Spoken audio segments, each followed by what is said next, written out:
In 1963, the heart of Manhattan lost its crown jewel, Penn Station, which was dismantled under the guise of economic necessity. Official reports insisted it was a financial albatross, yet ledgers revealed millions in cash reserves and irreplaceable land value just years earlier. Analysts questioned why America's most valuable public asset was destroyed at breakneck speed. If the numbers never made sense, what forces really orchestrated the most suspicious demolition in US history, and who stood to gain? In the early 1960s, Pennsylvania Railroad executives stood before shareholders and the press with a single refrain: Penn Station had become a liability. Official releases described the building as a financial burden, draining resources from a railroad already under siege by highways, airlines, and changing commuter habits. The company's annual reports and press statements painted a picture of relentless decline, mounting losses, shrinking profits, and an aging terminal that, they claimed, no longer paid its way. In one widely circulated handout, Pennsylvania Railroad spokespeople called the station an economic anachronism, citing maintenance costs and declining long-distance ticket sales as proof that the Grand Hall had outlived its purpose.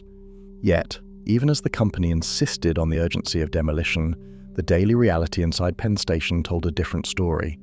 By 1962, the station still handled more than 200,000 passengers every weekday, commuters, tourists, and travelers streaming through its marble corridors and under its soaring vaults.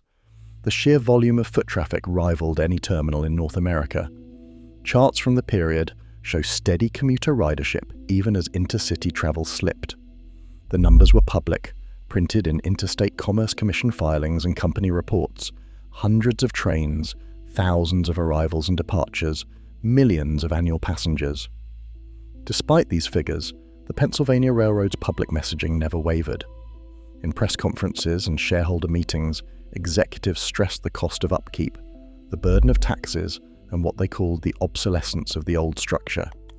They released selective statistics, highlighting losses in specific long-haul routes, while downplaying the station's continued role as a commuter hub.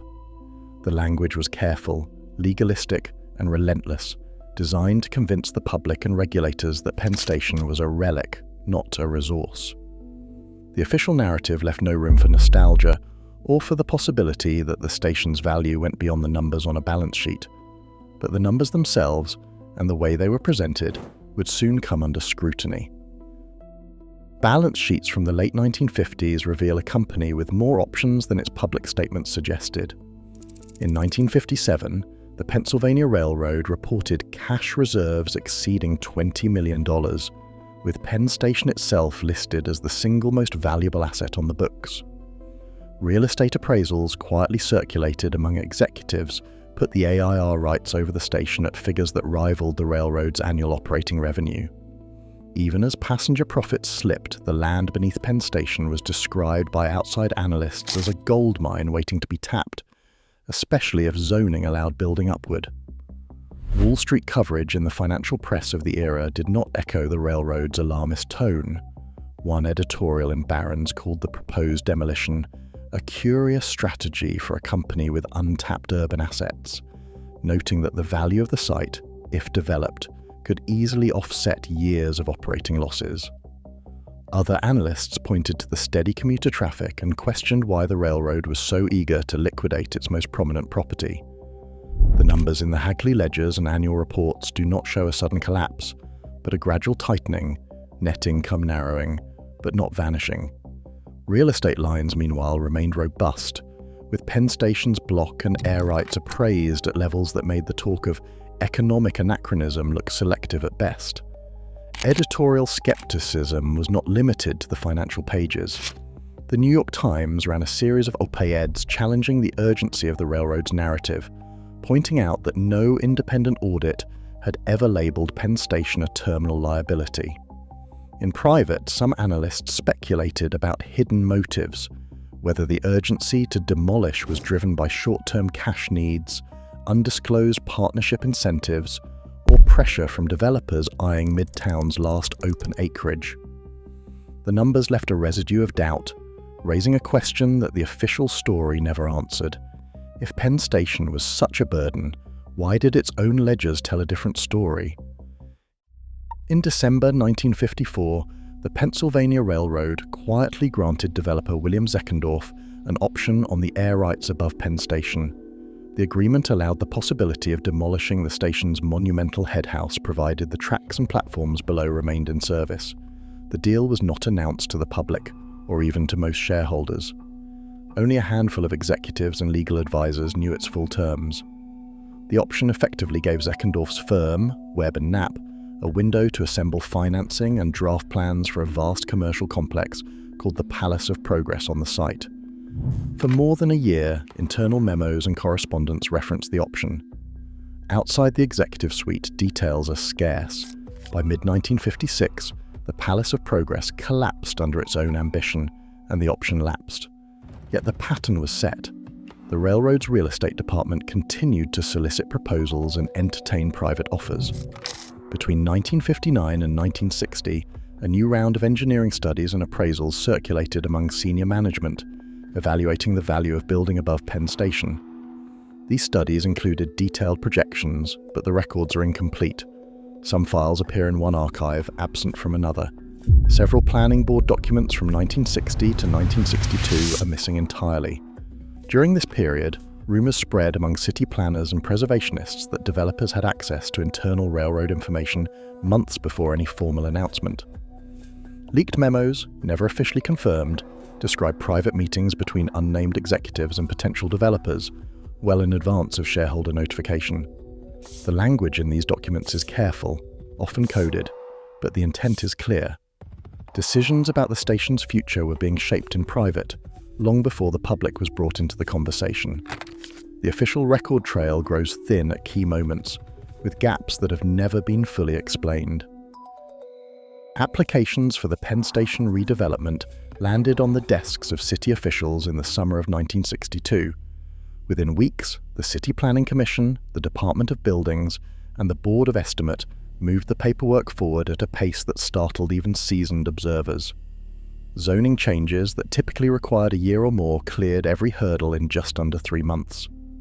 The official approval calendar shows a series of votes, filing, review, recommendation, and final sign-off, all compressed into an 87-day window. Staff members who processed the permits later struggled to recall the details. Oral histories from the Planning Commission include statements that they did not remember seeing the full engineering review, or that the file was already marked complete when it reached their desk. In some cases, the names of signatories appear on documents, but the officials themselves later said they did not recall authorizing them. The building department's records for the period include stamped approvals with no attached review notes. Meanwhile, structural survey teams were spotted inside Penn Station months before the city's demolition vote. Contractors logged hours inspecting columns and excavation zones in early 1961, long before any public announcement of demolition plans. Internal memos reference site visits and measurements, but the stated purpose is vague, described as routine maintenance, capacity checks, or preliminary study. Yet the timing and the focus on load-bearing elements suggest more than routine care. Despite these gaps, every required office signed off. The project advanced from proposal to final approval in less than 90 days, clearing the way for demolition and redevelopment. The official record shows a city government moving in unison, but the paper trail is thin, and the memories of those involved are even thinner. The demolition of Penn Station produced a mountain of debris, stone, steel, marble, and bronze unlike anything the city had seen. Estimates put the above-ground structure at more than 200,000 tons, a mass of Tennessee marble, pink granite, and ironwork that once defined the station's grandeur. The official line was simple: everything was crushed and shipped out as landfill. Yet the records that should prove this story are missing. There is no complete demolition manifest, no end-to-end shipping log, and no landfill intake record that matches the scale of what vanished from Midtown. The city's largest dump sites, Fresh Kills on Staten Island and Edgemere in Queens, accepted demolition debris throughout the 1960s. But when researchers and city historians asked for receipts or waybills that could account for Penn Station's tonnage, the answer was always the same: nothing in the files, no intake logs, no itemized lists. Parks officials who inherited Fresh Kills decades later confirmed that 1960s records are fragmentary at best. Port Authority archives, which tracked marine fill projects and rail shipments, contain no documentation tying Penn Station's debris to any specific site. Architectural historians have spent years tracing fragments. Some granite and marble blocks turned up in salvage yards, a few bronze fixtures reappeared at auction, and isolated pieces, columns, lamps and railings surfaced in private estates. But none of these finds come with full provenance. The majority of the building's material, from the grand staircases to the vaulted ceiling's iron ribs, simply disappeared into the city's underworld of scrap and landfill. The absence of records is not just a bureaucratic oversight, it is a physical gap, a hole in the story of a building that once seemed too massive to erase. Where did it all go? The question lingers, unanswered, in every missing page and vanished shipment. Professional photographers once treated Penn Station as a rite of passage. Its soaring spaces appeared in countless portfolios, travel magazines and architectural studies for half a century. But as the 1960s approached, the lens turned away. In the critical years before demolition, the volume of new photography dropped sharply. Photographers who had documented the station for decades found their request for access quietly denied. Some recalled being told that tripods and professional equipment were no longer permitted on the concourse. Others described sudden restrictions on movement, with guards citing vague security rules. The result was a striking silence in the visual record, just as the fate of the building was being decided. Archive catalogues from major collections tell a similar story. Folders labelled 1961 or 1962 often contain only contact sheets, with negatives marked removed for duplication and never returned. Entire boxes of images are missing, with only handwritten notes to explain their absence. The New York Historical Society and the Library of Congress both list gaps in their Penn Station holdings for the early 1960s. Photographers' memoirs mention assignments that editors cancelled without explanation, or rolls of film that vanished from newsroom archives. Rumours circulated among station workers about a set of photographs taken deep in the maintenance corridors and unused rooms below ground. According to these accounts, the images were boxed up during demolition and never resurfaced. Some workers spoke of sealed crates marked only with dates and initials, loaded onto trucks and driven away. No physical evidence of these hidden photographs has ever been found, and no official inventory lists them. What remains is the void, a building that once drew the eye of every camera in New York, suddenly left with almost no witness as it disappeared. Engineers familiar with Penn Station's construction often described it as a fortress of steel and stone, built to endure far beyond its first century. The original blueprints called for oversized trusses and columns, with safety factors well above what later codes would require. In the years leading up to demolition, the official story shifted toward claims of decay. Railroad executives and city officials pointed to rusted beams and leaking roofs, warning that the structure was unsalvageable. Yet, no comprehensive independent survey from the late 1950s or early 1960s has ever surfaced to support those warnings. The building was over-engineered beyond contemporary norms. Correspondence among consulting engineers, some of it preserved in corporate archives, frames Penn Station's problems as cosmetic and economic rather than structural. Maintenance reports from the period note grime, damaged plaster, and water stains, but stop short of calling the steel frame compromised. When demolition crews finally began their work in 1963, they dismantled the building's skeleton with surprising ease. Photographs and film from the site show massive steel arches and columns coming down in orderly sections, not the twisted remnants of a failing structure. No photographic evidence has ever been produced to show catastrophic rust or buckling, only the deliberate undoing of a system designed to last. Partial engineering diagrams from the era add to the puzzle. Some show sealed rooms and unused corridors, suggesting undocumented changes or expansions. Others omit these details entirely. Preservationists who reviewed these records argued that, like Grand Central, Penn Station could have been restored or adapted if given the chance. Without a full published survey to support the demolition, the story of structural decline rests more on rhetoric than on evidence. Developers stood to gain more from Penn Station's demise than any preservationist ever could from its survival. The Madison Square Garden Corporation secured a 50-year lease on the air rights, guaranteeing a steady stream of rent payments, projected at roughly $2.1 million per year to the Pennsylvania Railroad. For the railroad, that meant not just new income, but an immediate escape from mounting maintenance bills. Internal estimates placed those annual savings close to $600,000, a sum that had previously gone into patching roofs, cleaning marble, and keeping the lights on in a building the company now called obsolete.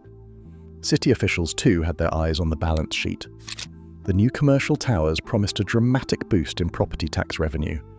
Projections circulated through City Hall outlining millions in future taxes that would flow into municipal coffers once the old station gave way to offices and arena crowds. The promise of jobs and economic activity became the new public rationale, repeated in council meetings and press releases. For developers, the site was a rare prize, 9 acres at the heart of Manhattan, unlocked for high-rise construction. Lease agreements and tax projections became the currency of progress, overshadowing any debate about civic beauty or public heritage. Even the editorial tone in major newspapers began to soften. In the months after the deal, masthead changes at the New York Times coincided with a shift in coverage, from outrage and protest to a more pragmatic focus on economic development. Arguments about irreplaceable architecture gave way to columns about city growth, jobs, and the supposed inevitability of change. The winners of the new Penn Station era, developers, city officials, and railroad executives, found their incentives aligned and their story increasingly unchallenged. In today's cities, erasure often happens quietly, through missing records, vanished artifacts, and silenced questions. As new landmarks rise, the story of Penn Station warns us that what disappears in secret shapes the skyline and the soul of a city. Transparency is not nostalgia, it is the only defense against repeating these losses. What do you think was truly lost? Join the conversation below.